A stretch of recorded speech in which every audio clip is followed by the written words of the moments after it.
Je m'appelle Jake Aragon. Je ne suis pas le genre de personne que les gens ont tendance à remarquer dans un bar ou dans la file d'attente à l'épicerie, et cela me sert bien. Je vis en dehors de ce que la plupart des gens considèrent comme la réalité, mais pas parce que j'ai choisi cette vie, elle m'a trouvé. Il y a des années, j'ai consacré mon existence à chasser des créatures surnaturelles. Certains appellent cela de l'obsession, j'appelle ça un but.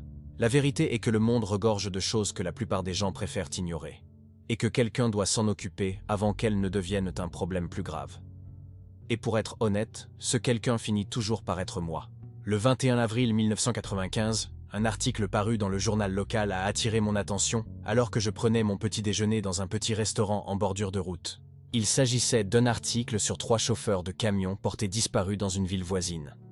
Une histoire comme celle-ci passerait généralement inaperçue auprès de nombreuses personnes. Les disparitions sur les routes ne sont pas rares, surtout à cette époque où les autoroutes étaient longues, mal éclairées et dangereusement isolées. Mais quelque chose dans cette affaire me mettait mal à l'aise.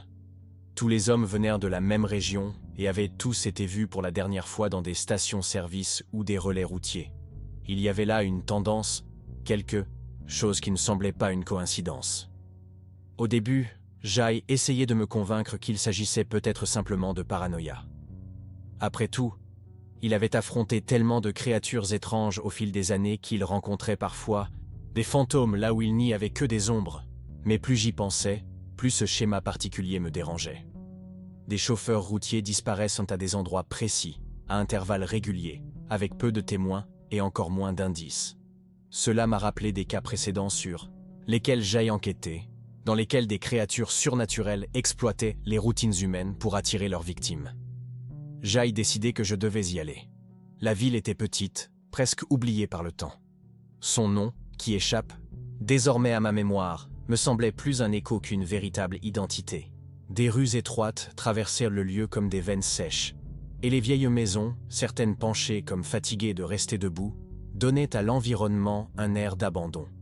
L'odeur de la poussière et du vieux bois imprégnaient l'air et le silence oppressant donnaient l'impression que le temps lui-même s'était ralenti ici. C'était le genre d'endroit où l'on pouvait sentir le poids de la solitude peser sur chaque toit rouillé. Je savais que ce ne serait pas facile d'obtenir des réponses. Les petites villes comme celle-là ont tendance à garder leurs secrets bec et ongles, et tout étranger qui se présente en posant trop de questions devient rapidement méfiant. Mais j'ai appris au fil des années que les gens aiment aussi parler, surtout lorsqu'ils pensent aider quelqu'un à résoudre un mystère. J'ai passé des heures à parler aux habitants, me faisant passer pour un simple voyageur curieux intéressé par les disparitions. Certains étaient utiles, d'autres évasifs, mais personne ne semblait savoir quoi que ce soit de concret. Jusqu'à ce que je parvienne à accéder aux images des caméras de sécurité d'un établissement proche du dernier point où l'un des chauffeurs du camion a été aperçu.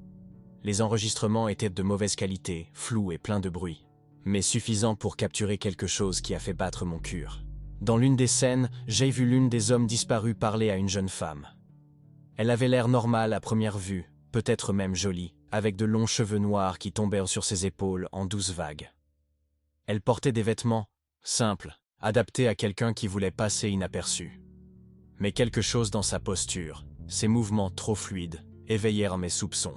Ses yeux, même s'ils étaient déformés par la mauvaise qualité de l'image, semblèrent briller d'une manière qui ne correspondait pas à la lumière artificielle de la pièce. Ce n'était pas qu'une coïncidence. Cette femme était liée aux disparitions. La nuit suivante, j'ai décidé d'agir. Je suis allé dans une station-service à la périphérie de la ville. C'était un endroit simple, éclairé par des lumières fluorescentes qui bourdonnaient comme des insectes pris dans une toile invisible. Les camions étaient garés en rangées irrégulières, certains avec le moteur encore en marche, d'autres complètement éteints, comme des bêtes endormies. Le bruit lointain des pneus roulant sur l'asphalte et les crissements occasionnels des freins remplissaient l'air nocturne. Tandis que je la regardais discrètement, essayant de ressembler à une simple cliente fatiguée par la route, je l'ai revue. Elle se tenait près d'une pompe à essence, comme si elle attendait quelque chose ou quelqu'un. Cette fois, j'ai pu mieux l'observer. Sa peau était pâle, presque translucide, et ses yeux semblaient absorber la lumière autour de lui, comme des gouffres sans fond. Elle parlait à un autre chauffeur de camion, un homme grand et costaud aux bras musclés couverts de tatouages.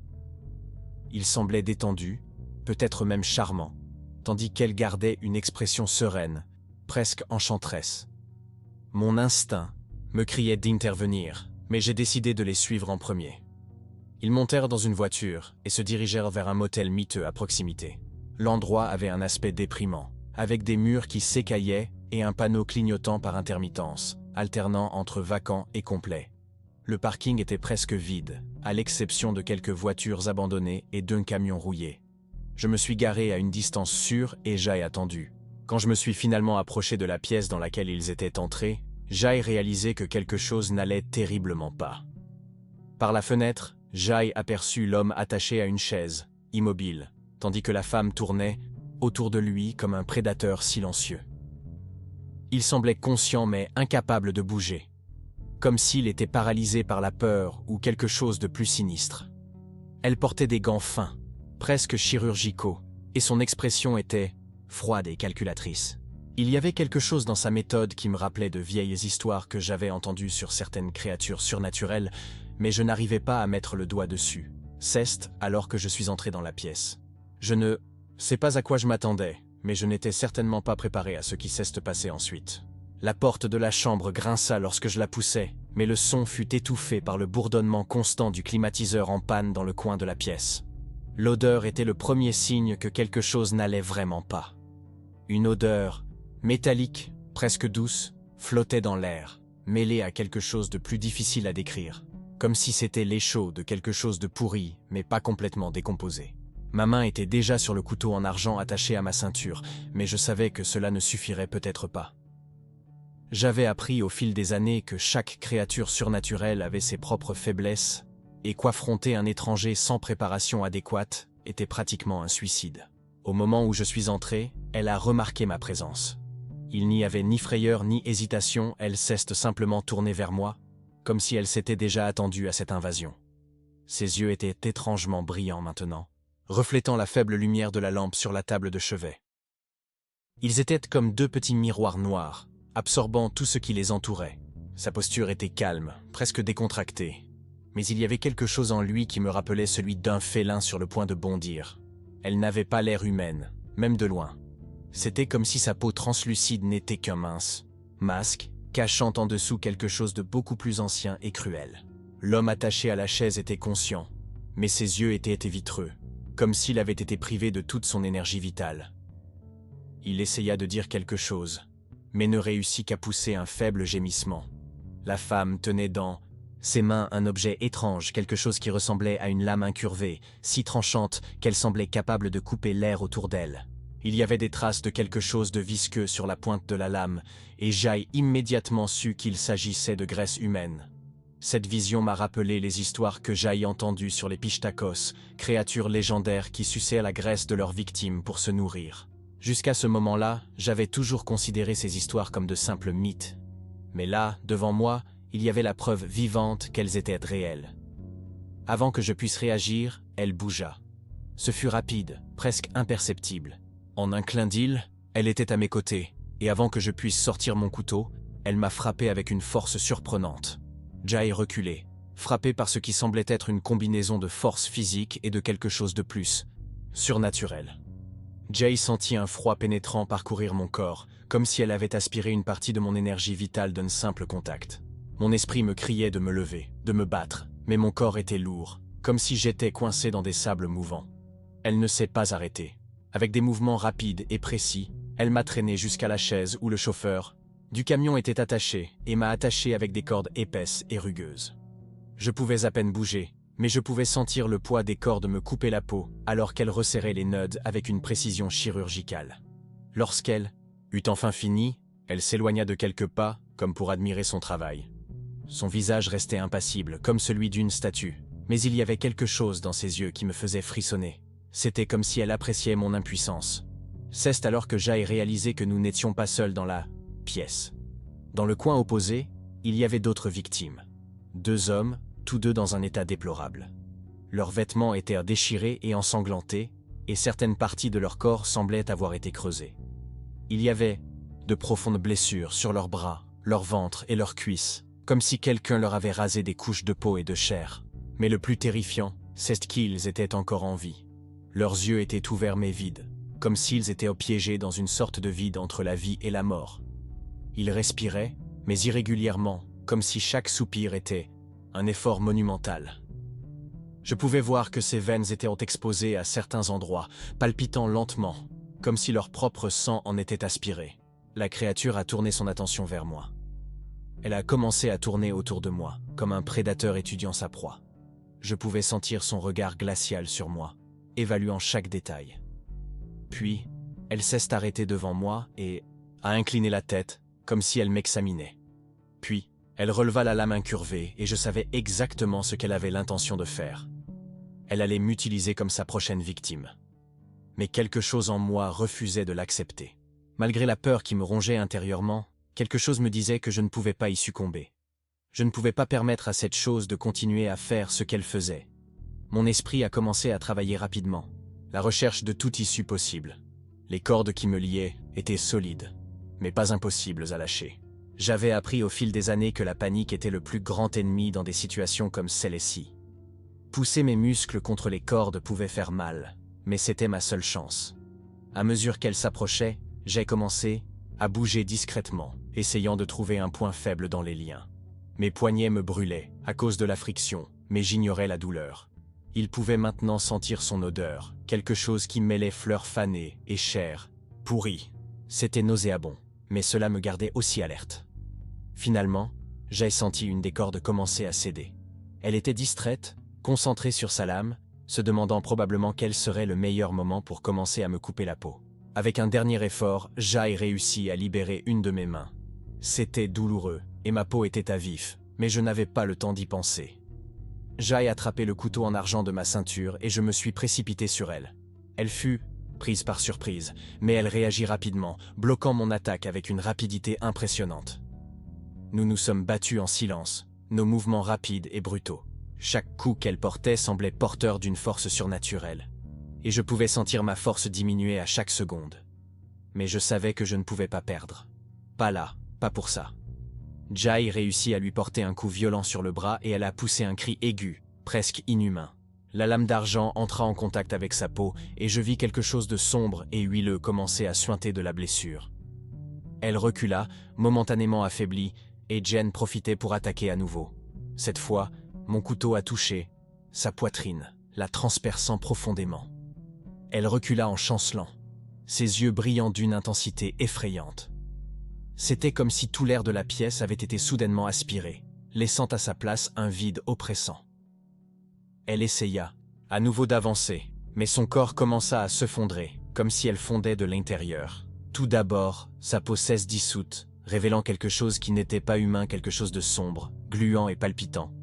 Puis, tout son corps s'est effondré sur lui-même, se transformant en une flaque noire et nauséabonde sur le sol. Je m'appuyais contre le mur, haletant, mon corps tremblant d'épuisement et de douleur. Jai regardait les victimes dans un coin de la pièce. Certains d'entre eux respiraient encore, mais je savais qu'il ne leur restait plus beaucoup de temps. J'avais besoin de les sortir de là, de trouver de l'aide. Mais alors même que j'y pensais, un sentiment tenace m'envahit. Cette créature n'était qu'une parmi tant d'autres. Si elle était ici, à la chasse aux camionneurs, alors il y avait de fortes chances que d'autres comme elle se trouvent à proximité. Je savais que ce n'était pas fini. L'odeur de la créature fondue flottait toujours dans l'air, une puanteur nauséabonde qui semblait s'accrocher à ma peau et au mur de la pièce comme une malédiction. Je savais que je n'avais pas le temps de me reposer ou de comprendre ce qui s'était passé. Les victimes, les chauffeurs de camions qu'elle avait capturés, étaient toujours là, vivantes, mais seulement techniquement. Leurs corps étaient des coquilles vides, de profondes blessures creusées dans leur peau exposée, comme si la graisse même avait été arrachée de l'intérieur. Ils pouvaient à peine respirer, leurs yeux vitreux reflétant un mélange de douleur et de confusion. Il était impossible de savoir combien de temps il leur restait avant de succomber complètement. Mais quelque chose me dérangeait plus que l'état physique des victimes. Cette chose, ce Pishtako, n'était pas seule. Elle faisait partie de quelque chose de plus grand, quelque chose que je ne pouvais pas encore voir clairement. Sa présence là-bas, traquant si méthodiquement les chauffeurs routiers, suggérait un schéma, un réseau d'activités qui dépassait une simple créature solitaire. J'avais déjà affronté des monstres, mais j'avais toujours l'impression qu'ils étaient des fragments isolés d'un monde plus vaste, des vestiges d'anciennes légendes ou des survivants oubliés des temps anciens. Mais ça c'était différent. Il y avait quelque chose d'organisé ici, quelque chose qui me faisait me demander si j'avais vraiment compris l'étendue de ce à quoi j'avais affaire. Alors que j'essayais de libérer les hommes des cordes qui les retenaient, j'ai remarqué que certaines parties de la pièce étaient couvertes de marques étranges. Il ne s'agissait pas de dessins aléatoires, c'étaient des symboles, gravés sur les murs et même sur le sol. Ils semblaient avoir été fabriqués avec quelque chose de visqueux, peut-être du sang ou une sorte de résine huileuse. Jen est reconnue, certains dans de vieux livres sur les rituels et les invocations. Ce n'était pas seulement une chasse, c'était un rituel. Pishtako ne se nourrissait pas seulement de victimes, elle en récoltait quelque chose qui serait utilisé dans un but bien plus important. Mon esprit a commencé à travailler rapidement, reliant des points qui semblaient auparavant dispersés. Les disparitions des chauffeurs routiers, la sélection minutieuse des victimes, l'emplacement stratégique du motel à la périphérie de la ville. Tout prenait désormais un sens. Les chauffeurs de camions sont des cibles faciles. Ils parcourent des routes éloignées, souvent seuls, et attirent rarement l'attention lorsqu'ils disparaissent. Mais ils n'étaient pas seulement des proies commodes. Ils ont été choisis pour une autre raison. Quelque chose lié à votre graisse corporelle, à votre physique robuste. Peut-être qu'un certain type d'énergie vitale était nécessaire pour accomplir le rituel que la créature accomplissait. Lorsque Jai finalement réussit à libérer les hommes de leurs liens, l'un d'eux a marmonné quelque chose d'inintelligible. Il était à peine conscient, mais je pouvais distinguer des mots fragmentés. Elle a dit « promis ». Au début, je pensais que c'était une illusion. Mais ensuite un autre homme, également faible, a répété quelque chose de similaire. Promesse. Salut, mes mains tremblaient alors que j'essayais d'en comprendre le sens. Promesse? Salut? Qu'est-ce que ces hommes pensaient obtenir en rencontrant cette femme? Pensaient-ils qu'il était en sauvé de quelque chose? Ou cette créature les a-t-elle trompés en leur offrant quelque chose qui n'a jamais existé? Soudain, j'ai entendu un bruit venant de l'extérieur de la pièce. C'était léger, presque imperceptible, le bruit de pas lents et délibérés. Mon corps tout entier s'estraidit. Je savais que ce ne pouvait pas être le même Pishtako que j'avais tué. C'était autre chose. Jai reprit mon couteau en argent et me suis positionné près de la porte, essayant de contrôler ma respiration. Chaque seconde semblait durer une éternité, le silence de la pièce n'étant rempli que par les faibles gémissements des victimes derrière moi. La porte s'ouvrit lentement, grinçant comme pour protester contre le mouvement. Au début, je n'ai vu que l'obscurité de l'autre côté. Mais ensuite, un chiffre est apparu. C'était une autre femme, mais différente de la première. Celle-ci était plus grande, plus mince, et ses yeux brillaient avec une intensité qui semblait traverser l'âme. Elle portait des vêtements noirs serrés, et ses mains étaient recouvertes de gants fins, tachés de ce qui ressemblait à de la graisse, en figé. Son visage était presque angélique, mais il y avait quelque chose de terriblement bizarre, comme si chaque trait était légèrement disproportionné, comme un portrait peint par un artiste fou. Elle n'a pas parlé. Il m'a simplement regardé, comme s'il évaluait ma présence là-bas. Puis, ses yeux se tournèrent vers les victimes dans le coin de la pièce. Une expression d'irritation traversa son visage, rapide et fugace, mais suffisante pour confirmer mes soupçons. Elle était là pour terminer le travail que l'autre Pishtako avait commencé. Ce rituel ne pouvait être interrompu. Avant que je puisse réagir, elle s'avança. C'était trop rapide, comme un éclair. Un instant, elle était de l'autre côté de la pièce, et l'instant d'après, elle était à mes côtés, sa main saisissant mon bras avec une force qui semblait pouvoir écraser les os. J'ai ressenti à nouveau le froid perçant, comme si elle drainait mon énergie vitale avec son contact. Tout autour de moi semblait ralentir, comme si le temps lui-même était déformé par sa présence. Mais je ne pouvais pas succomber. Pas, là, pas pour elle. Avec un cri de douleur silencieux, j'ai forcé ma main libre à bouger, saisissant le couteau en argent avec toute la force qu'il me restait. J'ai réussi à lui frapper le bras, mais elle ne semblait même pas le sentir. Elle était plus forte, plus résistante que le premier Pishtako. Son sourire était presque moqueur, comme si elle savait que je n'avais aucune chance contre elle. C'est alors que Jai réalisait quelque chose de crucial. Les symboles sur les murs n'étaient pas seulement décoratifs. Ils faisaient partie du rituel, mais ils constituaient aussi une sorte de prison. Cette créature y était piégée, dépendante de l'espace rituel pour accomplir son travail. Si je parvenais à briser les symboles, je pourrais peut-être l'affaiblir suffisamment pour la vaincre. Avec une poussée d'adrénaline, je l'ai repoussée et j'ai commencé à gratter les symboles sur les murs avec la lame du couteau. Elle a crié, Un son aigu et assourdissant qui semblait résonner directement dans mon esprit. Il a essayé de m'arrêter, mais j'étais déterminé. Chaque symbole que je détruisais semblait faire trembler les environs, comme si l'air lui-même se brisait. Lorsque le dernier symbole fut effacé, la créature chancela, son corps commençant à se désagréger, tout comme celui du premier Pishtako. Mais elle n'est pas morte immédiatement. Au lieu de cela, elle s'est transformée en quelque chose d'encore plus effrayant. Sa forme physique disparut, ne laissant derrière elle qu'une ombre noire, palpitante et vivante. Elle flottait vers moi, m'enveloppant dans une étreinte glaciale qui me donnait l'impression d'être aspiré dans un vide infini. Je l'ai combattue de toutes mes forces, mais c'était comme combattre la peur elle-même. Puis quelque chose d'inattendu s'est produit. L'un des chauffeurs du camion, encore en vie, a réussi à récupérer la lame incurvée que le premier Pishtako avait laissée derrière lui. Il l'a tenue avec des mains tremblantes et l'a lancée vers moi. Jai attrapait la lame en l'air, et je l'ai poignardée directement dans l'ombre noire. Elle poussa un cri d'agonie, un son qui semblait venir d'un autre monde, puis celui-ci disparut complètement, ne laissant derrière lui qu'un silence oppressant.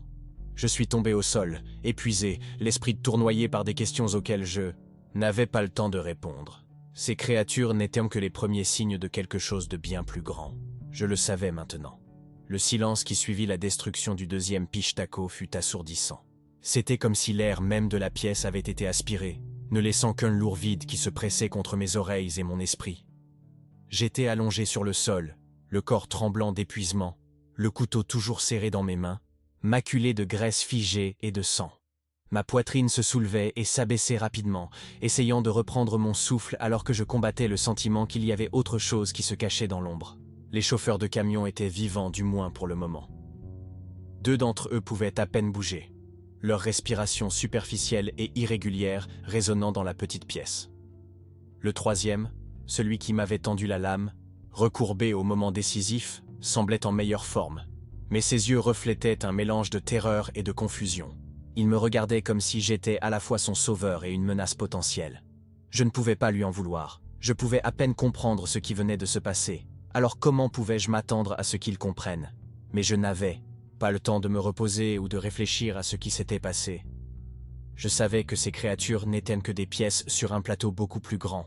Les symboles sur les murs, les schémas de disparition, les promesses creuses qu'ils faisaient à leurs victimes, tout indiquait quelque chose d'organisé, quelque chose qui allait au-delà de simples chasses individuelles. Cela faisait partie d'un plan plus vaste, un rituel qui ne se terminerait pas avec la mort de 2 Pishtako. Ils n'étaient que des outils, serviteurs de quelque chose de beaucoup plus ancien et de plus puissant. Je me levai lentement, ignorant la vive douleur qui irradiait dans mes muscles. Mon esprit travaillait déjà, essayant de rassembler les pièces du puzzle. Le choix des victimes, toutes robustes et en bonne santé, n'est pas un hasard. Les Pishtako ne se contentèrent pas de s'en nourrir, ils récoltèrent quelque chose de spécifique, quelque chose qui serait utilisé pour invoquer ou renforcer une autre entité. C'est peut-être ce que les camionneurs pensaient obtenir lorsqu'ils acceptèrent la promesse du salut. Ils ne savaient pas qu'ils étaient trompés, utilisés comme carburant pour quelque chose qu'ils ne comprenaient pas. Jai sortit le téléphone portable que je portais dans ma poche, mais Jai vite réalisait qu'il n'y avait aucun signal dans cette zone reculée. Il devait mettre les hommes en sécurité, mais il devait également en savoir plus sur ce qui se passait. Je ne pouvais pas abandonner cette affaire maintenant. Pas après ce que j'avais vu. D'une manière ou d'une autre, je savais que ces créatures étaient liées à quelque chose auquel je n'aurais peut-être jamais été confronté auparavant. Une force ancienne, quelque chose qui aurait pu dormir depuis des siècles, mais qui commençait maintenant à se réveiller. Jai aidait les chauffeurs de camions à sortir de la pièce, un par un. Chaque mouvement était douloureux pour eux, et quelques gémissements s'échappèrent de leurs lèvres alors que je les guidais vers ma voiture. Ils étaient trop faibles pour conduire, alors je les ai placés sur la banquette arrière, les couvrant de couvertures pour les garder au chaud. Le froid de la nuit semblait pénétrer jusqu'aux os, et j'avais l'impression que c'était plus que simplement le temps. C'était comme si l'environnement lui-même réagissait à ce qui s'y était passé, comme si le monde naturel pouvait ressentir la présence de ce mal surnaturel. Jai conduit jusqu'à l'hôpital le plus proche, qui était à environ 1 heure de route. Tout au long du trajet, les hommes sont restés silencieux, à l'exception de quelques murmures incohérents. Quand nous sommes finalement arrivés, je les ai remis aux médecins et leur ai expliqué ce que je pouvais sans mentionner les créatures, ni les symboles rituels, bien sûr. Il a dit que je les avais trouvés dans un motel abandonné, meurtri et mal nourri, mais rien d'autre. Ils avaient que des questions, beaucoup, mais je ne pouvais pas y répondre. Pas là, pas alors. Pendant que les médecins s'occupaient d'eux, je suis retourné au motel. Ils devaient examiner à nouveau la pièce, chercher les indices qui auraient pu manquer dans l'adrénaline du combat. Quand je suis arrivé, l'endroit était exactement tel que je l'avais laissé. À une exception près, les symboles sur les murs réapparaissaient. Seulement cette fois, ils brillaient faiblement, comme s'ils étaient écrits par des mains invisibles. Un frisson me parcourut le dos pendant que je le regardais. Ce n'était pas possible. Je les avais complètement détruits. Comment pourrait-il revenir? Jai sortit mon cahier et Jai commençait à copier les symboles, en traçant soigneusement chaque ligne. Je savais que j'aurais besoin d'aide pour les déchiffrer, de quelqu'un qui comprenne les langues et les rituels anciens. Mais pendant que je travaillais, quelque chose d'étrange a commencé à se produire. L'air autour de moi semblait plus épais, comme s'il était rempli de quelque chose d'invisible. Puis Jai entendit une voix, non pas avec mes oreilles, mais dans ma tête. C'était grave, guttural, et semblait venir de partout à la fois. « Vous ne pouvez pas arrêter ce que vous avez commencé », a-t-elle dit. Et chaque mot résonnait comme le tonnerre au fond de mon esprit. Ils viendront. Ils le font toujours. Je savais que ce n'était pas une menace vide de sens. C'était une promesse. Ces Pishtako n'étaient que les premiers signes de quelque chose de bien plus grand, quelque chose qui était sur le point d'émerger. J'avais interféré avec quelque chose que je n'aurais peut-être pas dû toucher, mais il n'y avait plus aucun retour en arrière désormais. Quoi qu'il arrive, je devais être préparé. Jai quittait le motel avec les symboles copiés et le sentiment grandissant que le pire était à venir. Jai conduit toute la nuit, essayant de mettre le plus de distance possible entre moi et ce foutu endroit. Mais je savais que peu importe où j'allais, cette force me trouverait. Elle savait déjà qui j'étais. Je suis arrivé chez moi tôt le matin, épuisé et mentalement secoué. Jai jetait les cahiers sur la table et j'ai commencé à fouiller dans ma bibliothèque de fortune remplie de livres sur l'occultisme et la mythologie. J'avais besoin de trouver des réponses, de comprendre ce que signifiaient ces symboles et ce qui était invoqué. Chaque seconde qui passait me rappelait que l'horloge tournait et que je n'avais aucune idée du temps qu'il me restait. Au cours des semaines suivantes, je me suis plongé profondément dans la recherche. J'ai découvert que les symboles appartenaient à une ancienne culture andine, associée à des légendes sur des êtres connus sous le nom de Pishtakos, des créatures redoutées pour leur capacité à voler la graisse vitale de leurs victimes. Mais ces légendes n'étaient pas seulement des histoires destinées à effrayer les enfants, c'étaient des avertissements. Les Pishtakos étaient les serviteurs de quelque chose de plus grand, une entité connue sous le nom de Yawarwaka, un esprit ancien qui se nourrissait de l'énergie vitale des humains pour maintenir sa propre existence. C'est alors que Jai comprit le véritable but de ce rituel. Les victimes n'étaient pas seulement de la nourriture pour les Pishtakos, c'étaient des offrandes. Chaque morceau de graisse retiré, chaque vie drainée, était un hommage au renforcement de Yawarwaka, le ramenant dans le monde physique. Et à chaque sacrifice, il devenait plus fort. Mais Jai aussi découvert quelque chose de plus important, une faiblesse. Yawarwaka, malgré sa force, était vulnérable à certains matériaux sacrés et rituels spécifiques. L'argent pur, le sel gemme et le feu étaient particulièrement efficaces contre lui. Cependant, pour le vaincre, il faudrait plus que des armes, cela nécessiterait une confrontation directe, ce qui, je le savais, me coûterait probablement la vie. Je me suis préparé à l'inévitable. J'ai acheté des fournitures, aiguisé mes armes et révisé chaque détail du rituel que j'avais trouvé dans les livres. Je savais que lorsque Yawarwaka émergerait enfin, je devrais être prêt. Il n'y avait aucune garantie que je m'en sortirais vivant, mais je savais aussi que je ne pouvais pas lui permettre d'achever son retour. Maintenant, au moment où j'écris ces lignes, je sens votre présence approcher. L'air est plus froid et il y a une étrange lourdeur dans la pièce, comme si le monde lui-même retenait son souffle. Je sais que c'est peut-être la dernière fois que j'enregistre quoi que ce soit. Mais si j'échoue, j'espère que quelqu'un trouvera ces mots et comprendra ce qui doit être fait. Parce que si Yawarwaka revient complètement, le monde tel que nous le connaissons sera perdu. Et donc, j'attends la fin.